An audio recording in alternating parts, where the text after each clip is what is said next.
Welcome back to Halo Halo. I'm Kat Iniba, and it's time now to talk about a very serious topic, which is organ and tissue donation. Joining us today is Michael Munoz Romero, the Procurement Transplant Coordinator at OneLegacy, and joining Michael is Noel Nabwa, the donor family. Welcome. Well, thank you. Thank you for having us. Thank you for being here and telling us more about this very important and serious topic, which is organ and tissue donation. Michael, tell me a little bit more about OneLegacy. OneLegacy is the nonprofit organization here in the greater Los Angeles area that's dedicated primarily in saving lives through organ and tissue donation. Right. So we have pretty much dedicated our mission and vision towards helping others through the gift of life via organ and tissue donation. Yeah, for those that don't know, how do you become a donor? There's the hospitals that would normally call in a potential donor. So the process really starts that way, where all the hospitals, we have about 200 of them, over 200 of them here in our service area, and they're mandated by law to call in any imminent death or anyone that will potentially be a suitable candidate for organ and tissue donation. Okay. Once they determine that that patient will probably either succumb into brain death or they just start discussing about end-of-life decisions, Right. then OneLegacy is the organization that helps the donor families at that point to support them through the next steps. We normally would talk to them about what the next steps are going to be from there on, and one of them will be bringing up the subject of organ and tissue donation. Right. And Noel, you unfortunately lost your 14-year-old son, but decided to donate his organs and tissues. Was That's that a difficult decision to make? It wasn't a difficult decision because we know that it was the right thing to do. We do not find any ethical or moral objections to doing the donation. Right. But let me backtrack a little, because when the nurse told us or suggested to us that we donate the organs of our son, we didn't say yes right away. Right. Because we were still in a state of disbelief and shock and denial. Right. So my wife and I just prayed about it and talked to our pastor about it, and then we went back and gave our consent to the donation. Right.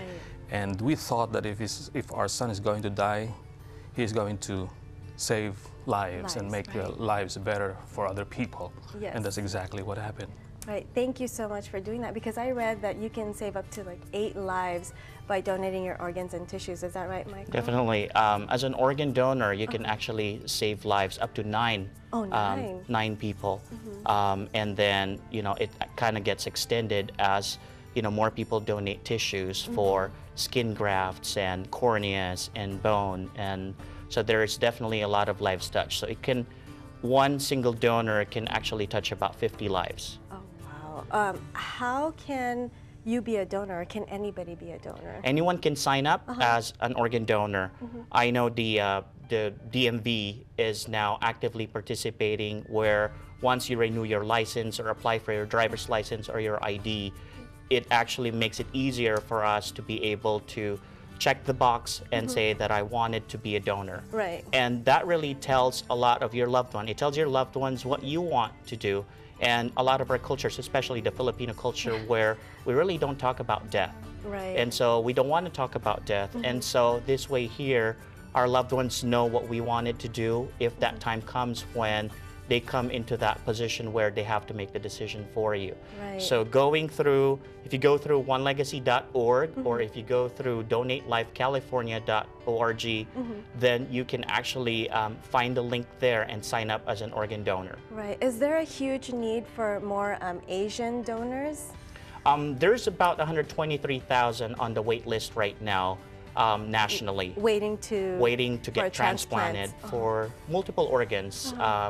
And out of that, there is about 10,000 of that 123,000. There's about 8% are Asian Americans or Pacific Islanders.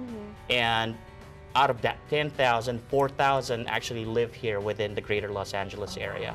So there's definitely a big need. Yeah. And there is, however, a big gap also where there's a lot of Asians also that do not consent for donation at this point. Why do you think that is? Is it because of religious beliefs, or is it just not knowing the process or what to do or how to become a donor? I think a lot of them is culture, where we're all, I think, growing up firsthand, even for me, growing up in the Philippines, where we have to respect the body and treating the body whole, and a lot of that really is the religious belief, the cultural belief. But I know there's more and more changes happening now where we're getting more aware that even the Pope had signed up himself for the registry or to be an organ or tissue donor.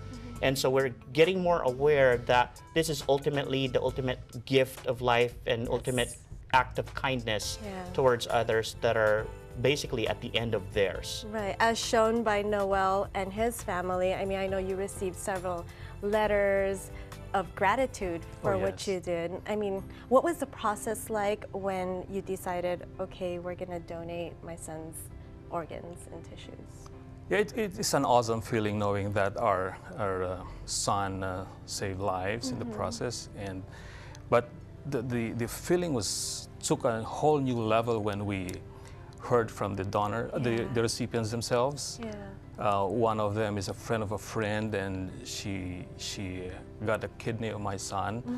Actually, we saw them in a walk run in honor of my son, and she was with her 8 siblings and her family, and none of the 8 siblings matched her kidney. Oh my goodness. Yeah, but your son did. Yes. And you helped save her life. Right. What kind of advice or words can you give to our audience to let them know, how important this is and why we should be donors? Yeah, I would encourage the Filipino communities to talk about organ donation in their even in the dinner table. I know it's uncomfortable doing it because we don't talk about death, especially your own death.